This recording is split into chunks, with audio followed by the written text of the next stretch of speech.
All right, let's just jump right in. For as long as we can remember, Superman has been this shining symbol of perfect moral good. But what happens when just being an inspiration isn't cutting it anymore? Today, we're going to explore a pretty chilling thought experiment. What happens when a hero decides to save humanity from itself? And as you'll see, the road from savior to tyrant is surprisingly short. You know, it's the question that has haunted this character for decades, right? I mean, here's a guy with the power of a literal god. So why is there still war? Why is there still suffering? If you can do anything, why don't you just fix it all? Well, this story tackles that question head on, and the answer it gives is, frankly, terrifying. So this is where we see a massive shift. Superman is done being a passive symbol, a hopeful ideal that people can maybe choose to follow. No. He decides to become an active political force. He's finished with being an inspiration. Now he's going to be the authority.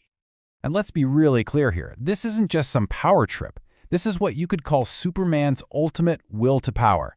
It's a conscious, deliberate choice to use his phenomenal might, not just to stop a meteor, but to completely reshape global systems and force his vision of a better world onto everyone.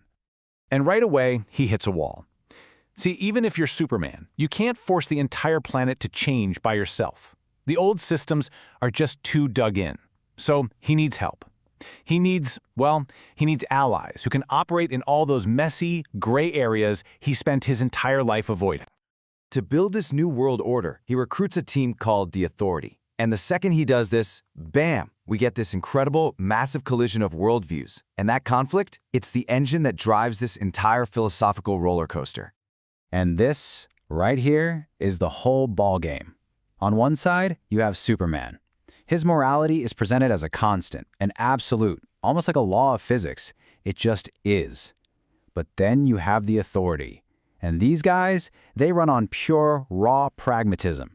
For them, morality is totally flexible. The ends always justify the means. No exceptions. What this really boils down to is that the Authority provides the violent, practical muscle that Superman's own code would never, ever permit.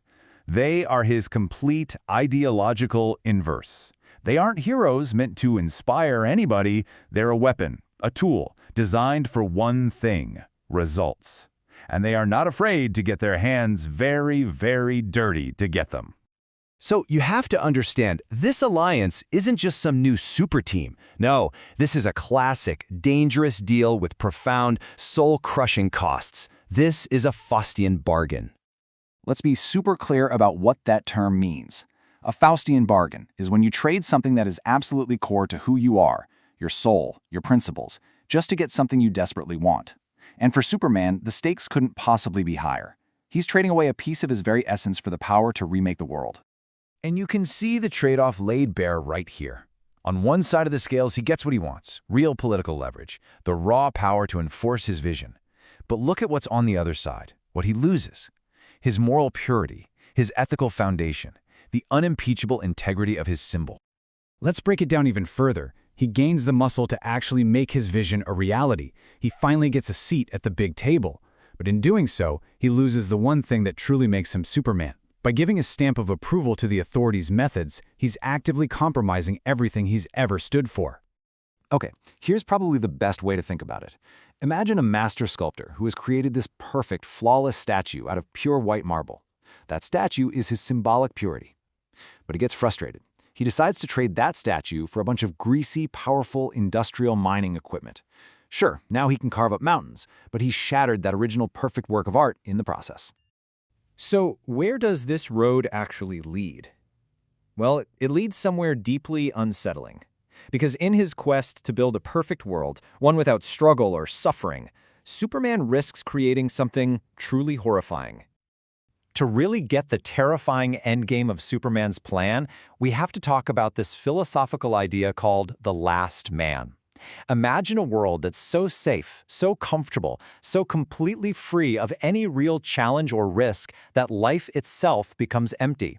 It becomes totally meaningless. It's nothing more than a comfortable cage.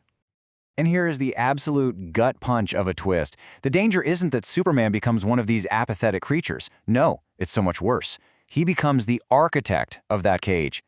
He's the one who builds this perfect, meaningless world for the rest of us. He becomes a benevolent dictator, enforcing a comfortable and ultimately hollow existence on all of humanity. So, after all of that, after trading his soul for power, after building this cage, what's the final verdict? How does this grand experiment actually end? The answer reveals the story's most powerful and, frankly, most important lesson. To put it bluntly, it fails. The whole thing was doomed from the very start. And it didn't fail because of a lack of power or because they messed up the plan. No, the failure was baked into the very principle of the idea itself. And this right here is the mic drop moment. The story completely reframes how we think about power, because Superman learns a brutal lesson. You cannot force people to be good. The second that morality is imposed on people instead of being freely chosen, it stops being morality. It's just tyranny, no matter how good your intentions are. In the end, we see that true strength, true moral authority, isn't about action at all. It's about restraint. It's about having the power to remake the entire world in your own perfect image, and then choosing not to. The wisdom to know when not to interfere is a power far greater than bending steel in your bare hands. And that leaves us with one last question to chew on, and it applies to way more than just superheroes. When we go on our own crusades to make the world better, what's the personal price we're willing to pay for that perfect solution? And more importantly, is it a price we should ever be willing to pay at all?